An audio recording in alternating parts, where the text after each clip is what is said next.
Bonjour à tous, bonjour à toutes, bonjour à tous les êtres humains et aux extraterrestres qui nous regardent. Je suis extrêmement content de vous retrouver pour une nouvelle vidéo.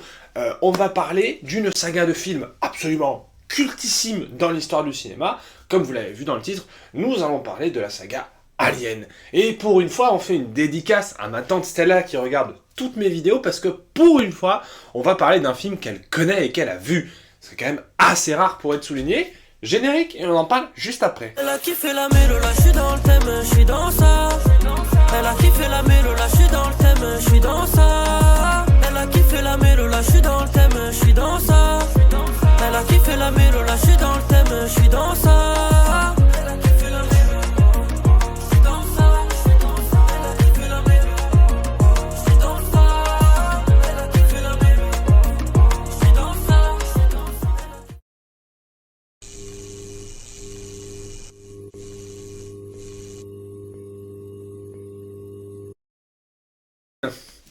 Premier du nom, et donc un film, et même le premier film réalisé par Ridley Scott, qui était, à la base, il réalisait des pubs, et je crois qu'il a fait quelques clips, et c'est le film qui a un peu lancé sa carrière, puisqu'après il a fait de très grands films, hein, notamment comme Gladiator, c'est tout. Non mais bref, Ridley Scott est un grand réalisateur, il a fait Gladiator, il a fait... Putain mais qu'est-ce qu'il a fait comme film lui? Blade Runner, en tout cas pour le premier, est un chef-d'œuvre absolu de la science-fiction. Et puis après, il y a Blade Runner 2049 qui est une énorme daube et faut pas le regarder. Bref, sa carrière est actuellement, je pense, décédée avec le film, les 3-4 derniers films qu'il a réalisés. Néanmoins, ça reste quand même un réalisateur qui a marqué Hollywood, qui a marqué le cinéma. Et donc, son premier Alien, et ça a donné un sous-genre du film de science-fiction, à savoir la science-fiction horrifique. Donc, de quoi que ça parle, Alien? C'est très simple, ce sont des astronautes, voilà, qui sont employés pour une compagnie, machin. Ils sont réveillés. Bon, ils sont réveillés par l'intelligence artificielle qui leur dit « Je capte un signal sur une planète, je pense qu'il faudrait qu'on y aille. » Ils se réveillent, ils mettent leur petite combi, ils vont sur la planète, et là, ils voient des œufs. Donc là, il y a John Hurt, le personnage de John Hurt, celui qui a fait Ollivander dans Harry Potter, pardon. Il va devant l'œuf et il fait « Tiens, c'est des œufs. » Et là, il y a un truc qui lui saute à la gueule, qui s'accroche à sa gorge et qui, avec son énorme beuteux, lui pond un œuf d'alien dans le corps. Ça, c'est le principe de base de la saga Alien. Il y a des œufs, dedans il y a des facehuggers, ça s'appelle comme ça, ils se mettent sur ta face, facehugger, t'as capté, avec leur zizi, disons les termes, avec leur bite, ils pondent un œuf, et ensuite, quelques heures plus tard, alors faut compter entre 5 et 10 heures pour une gestation, un alien qui te sort du bidou, et puis qui, bien entendu, te tue au passage. Cet alien est donc un xénomorphe. Et c'est pas les aliens gentils, comme Superman. Non, non, non, c'est un alien méchant qui veut tuer. Leur sang est acide, là, ils ont même une double bouche. Je vais pas m'éclipser, pas parler pendant 1000 ans du film Alien, parce que je pense que c'est probablement... oui, c'est l'un des meilleurs de la saga, et même les cinéphiles te diront de toute façon, il n'y a que 2 films Alien, hein. Ouais, le reste, c'est pas foufou, hein, ouais. Non, non, du tout. Parce que Ridley Scott, de par son époque, je crois que le premier Alien, c'est 78, 79, peut-être 80, mais pas après, il n'y avait pas beaucoup d'effets spéciaux de zinzin, donc tout ce qu'il faut, il a réussi à conserver la peur de par sa mise en scène, de par le jeu des acteurs, de par l'éclairage des décors, de par sa musique très angoissante, et c'est un excellent film d'horreur parce que ça part d'un postulat tout simple, à savoir, il y a un alien dans un vaisseau qui tue des gens. Simple, c'est simple. Mais ça a réussi à créer une espèce d'ambiance très pesante, très particulière. Après, je sais qu'il y a plein de gens qui ont écrit des analyses sur les films aliens que moi, perso, j'ai jamais compris, qui disaient, oui, alors en fait, l'alien, nanani, c'est une métaphore du viol. Ça, c'est vrai, par contre. Parce que, du coup, les facehuggers, pour te féconder, ils te violent la bouche. Je vois pas comment dire ça autrement, c'est la vérité. Bref. Et du coup, le premier Alien a énormément de succès, tous les cinéphiles, même les cinéphages, bref, le film a énormément de succès, ça lance la carrière de Ridley Scott, Et d'embroglio en embroglio en embroglio, c'est finalement James Cameron qui se met à travailler sur la suite de Alien et qui fait, mais véritablement, un film radicalement différent. C'est-à-dire que là où le premier Alien est un film extrêmement travaillé, extrêmement angoissant, extrêmement pesant, qui joue beaucoup sur la pénombre, sur les ténèbres pour faire créer et monter la peur, la tension. En plus, il y avait un alien, un xénomorphe, c'est tout. Là, dans Alien de James Cameron, c'est littéralement les États-Unis d'Amérique et on va tirer sur tout ce qui bouge et on va péter de l'alien par paquet de sang. Et moi, personnellement, ça me parle beaucoup plus parce que je suis un peu con et que j'adore les films d'action. Donc, le scénario de Alien 2, c'est littéralement Ripley, donc seule survivante du premier film, qui est récupérée par la compagnie. Et la compagnie lui dit, ah bah ouais. Bah écoutez, là on va sur une planète là, et c'est donc la planète des aliens. Et bah, Ripley est en mode, bah frérot, faut pas y aller, il y a des aliens là-bas, vous allez tous vous faire buter. Hein. Et le gars il fait, ah oui c'est bizarre parce que, enfin, on avait mis une colonie et on n'a plus de signal. Pardi, il y a des centaines de milliards d'aliens, des centaines. Voilà. Et donc c'est un énorme film d'action avec une mise en scène travaillée. Alors certes, quand on regarde par rapport au premier Alien, on pourrait se dire c'est un peu cocos, c'est des militaires qui vont taper partout. Oui, mais ça reste dans la lignée du premier film avec vraiment des décors soignés, des effets spéciaux, comme toujours avec James Cameron, qui sont magnifiques parce que là où le premier Alien, le premier xénomorphe, je veux dire, c'était littéralement un gars dans un costume, voilà, et bien là, il y a sur certains plans une petite couche d'effets spéciaux qui ont plus ou moins bien vieilli, je trouve, personnellement. De toute façon, c'est ça qui est formidable avec James Cameron, c'est que tu peux regarder son premier film, même les premiers Terminator, c'est les effets spéciaux, ça passe encore aujourd'hui. Alors que, regardez, par exemple, au hasard Dune 1, eh ben c'est moche. Bref, bon, ça c'est pour la petite pique à Dune, hein, c'est le running gag, vous connaissez. Et du coup, bah, on se dit, putain, les deux premiers aliens, c'est banger, parce que il y a un truc que les gens ne comprennent pas, c'est que une moitié du public des gens qui vont au cinéma, quand on annonce une suite d'un film, les gens se séparent en deux. T'as ceux qui, comme moi, sont en mode, bah écoute, je vais pas terminer un film avant de l'avoir vu, je vais pas péter la gueule à un film avant de l'avoir vu, donc s'il y a une suite, pourquoi pas. Quand on m'annonce un 48e Captain America, je suis en mode, banger, ça va être un chef-d'œuvre. Et puis t'as les gens qui disent « Ah non, c'est nul ». Par contre, quand on m'annonce une suite au Joker de Joaquin Phoenix, je trouve ça complètement con. Ça sera pour une autre vidéo. Bref, je m'égare. Et du coup, les deux premières aliens, à savoir un film d'action hyper pété, avec des scènes d'action dans tous les sens, des militaires américains avec des grosses armures et des gros aliens, nanana. Et le premier alien qui est hyper angoissant, hyper anxiogène, hyper flippant, parce que moi je l'ai vu, je devais avoir 15 ou 16 ans peut-être, je me suis chié dessus. Voilà, je n'ai pas d'autres termes, je me suis chié dessus.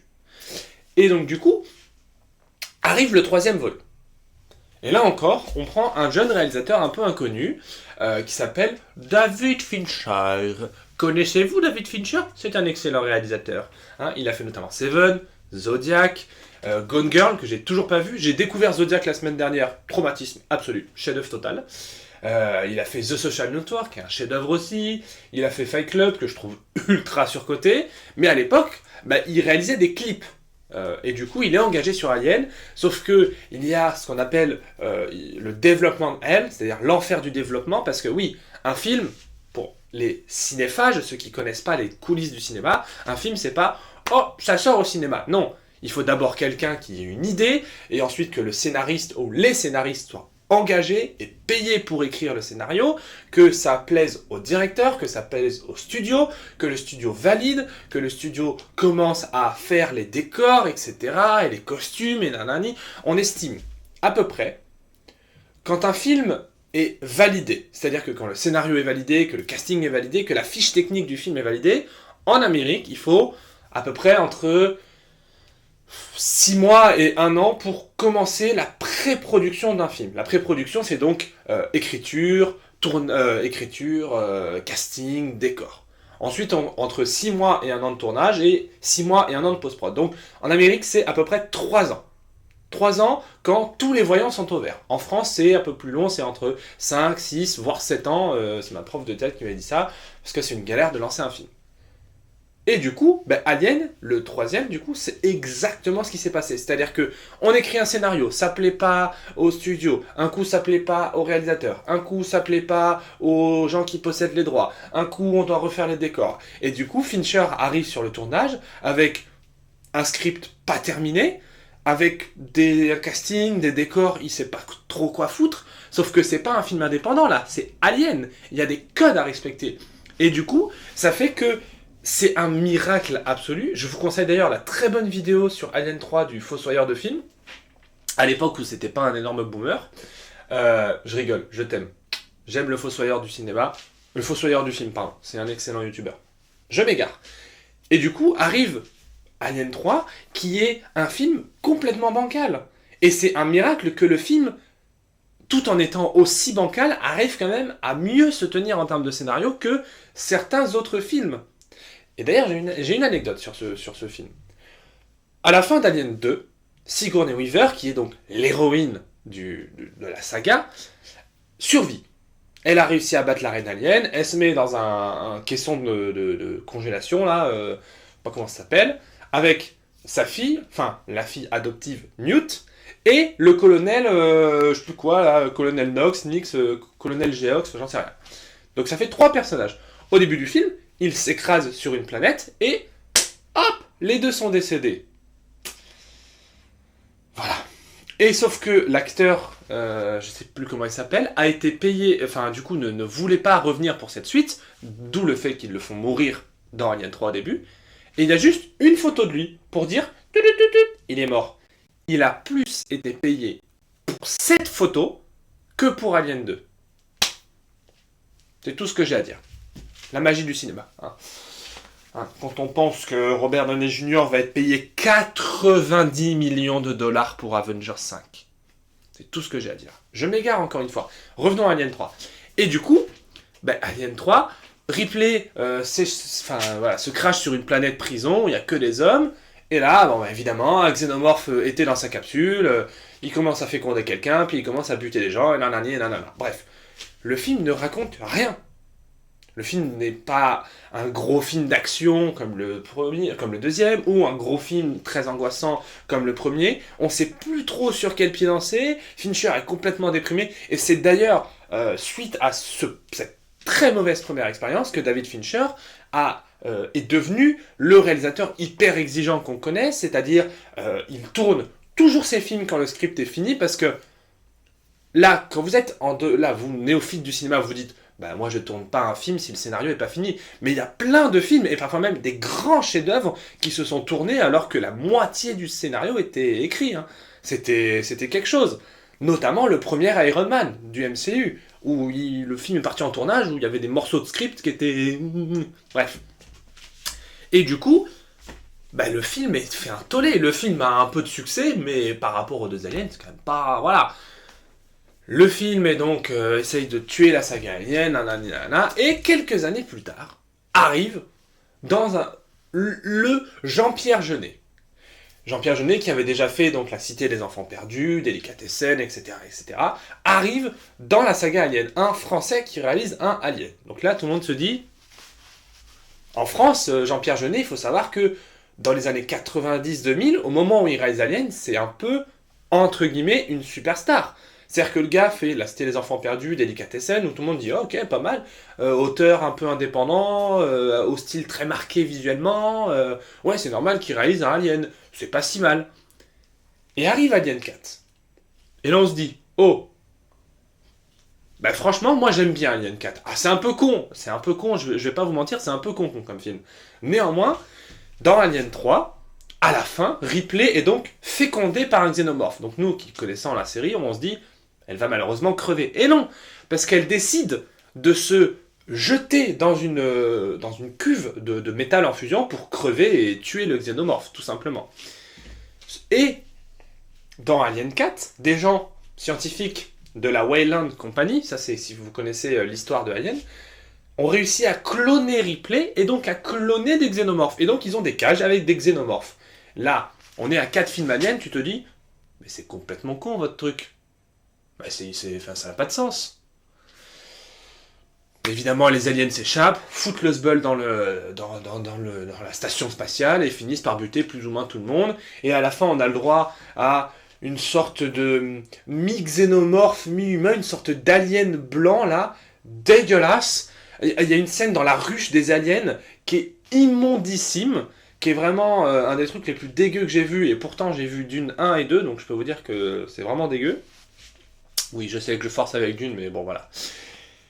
Et ben, Alien 4 est pourtant pas trop un mauvais film en fait. C'est-à-dire que ça revient à l'essence même de la saga Alien, à savoir un gros film d'angoisse dans un vaisseau. C'est ça les codes un peu de la saga Alien, c'est-à-dire un gros film hyper angoissant, hyper travaillé au niveau de sa mise en scène, au niveau de son scénario.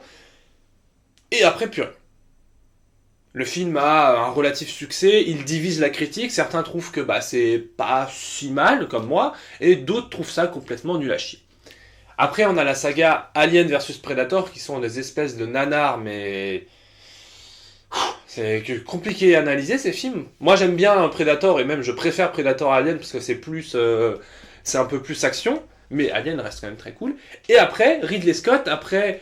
Alien 2, Alien 3, Alien 4 et Alien vs Predator se dit bon allez, je vais reprendre mon bébé là parce que ça va pas du tout. Et il fait Prometheus. Prometheus, c'est le début de la fin pour Ridley Scott. C'est-à-dire que c'est de l'espèce de branlette intellectuelle. C'est-à-dire que, en fait, à partir des années 2010, je dirais, Ridley Scott commence à se kiffer. C'est-à-dire qu'il a un ego, il fait des plans, il fait des films et il se dit « Ah oui, oh là là, oh mais qu'est-ce que je suis un bon réalisateur, oh oui, aimez-moi, oh j'adore, je suis si intelligent. » C'est de la merde, c'est de la grosse merde. C'est-à-dire que Prometheus part avec un postulat de base plutôt intéressant, à savoir d'où viennent les aliens. D'où viennent les xénomorphes. Parce que dans le premier Alien de 79, il y a des œufs, il y a une planète avec des œufs, il y en a... Enfin...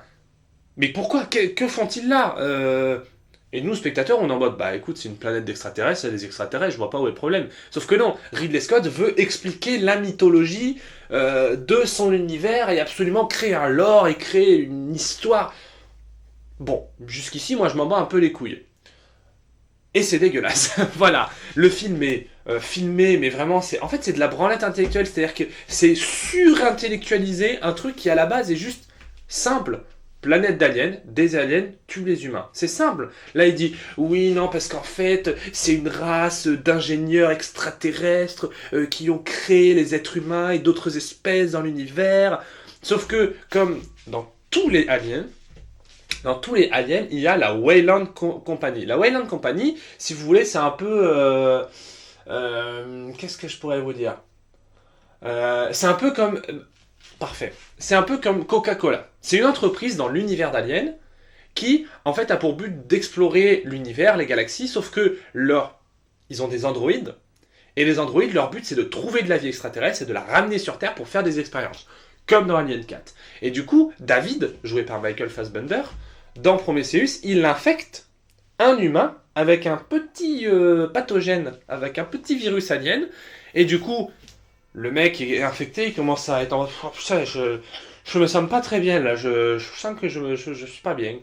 Et du coup, qu'est-ce qu'il va faire? Il va faire l'amour avec sa copine. Du coup, sa copine se retrouve enceinte du premier xénomorphe, premier du monde, le proto-xénomorphe, une sorte de monstre dégueulasse. Mais c'est même pas dégueulasse en mode il est moche, c'est que visuellement, les effets spéciaux sont pas beaux. Et du coup, ça se finit que le personnage de Noomi Rapace et donc le personnage de David, l'androïde, arrive, s'échappent de cette planète, leur vaisseau étant détruit. Ils prennent le vaisseau des ingénieurs, je crois que c'est comme ça que ça s'appelle, pour aller explorer l'univers et aller trouver... Enfin bref, de la merde. Et arrive, pour moi, le summum de la connerie et le summum de la branlette intellectuelle de Ridley Scott, Alien Covenant. Mais alors ça, c'est nul à chier. C'est-à-dire que, je me rappelle plus trop du scénar, je crois que c'est genre... des astronautes, mais voilà, un petit groupe d'astronautes qui vont dans une planète, sauf que sur cette planète, Eh bien, il vit David. David, le méchant androïde. David qui fait des expériences sur les aliens. Dommage, dommage tout ça. Et du coup, évidemment, il y a des aliens, ils se retrouvent infectés, ils finissent par tous se faire buter. Sauf qu'à la fin, le personnage de Catherine Waterston, je ne sais plus, finit dans un caisson de congélation. Sauf qu'elle comprend que ce n'est pas le gentil androïde qui est à bord, mais le méchant. Et du coup, il commence à expulser littéralement des œufs d'aliens de son corps pour les mettre au frigo. Fin du film.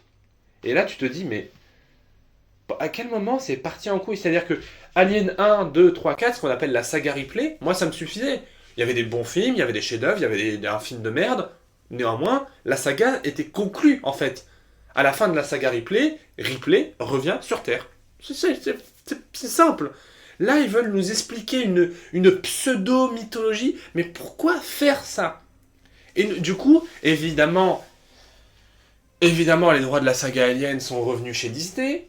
Donc, évidemment que Disney veut capitaliser sur cette franchise culte avec des séries, des spin-offs, etc. Et on nous annonce Alien Romulus.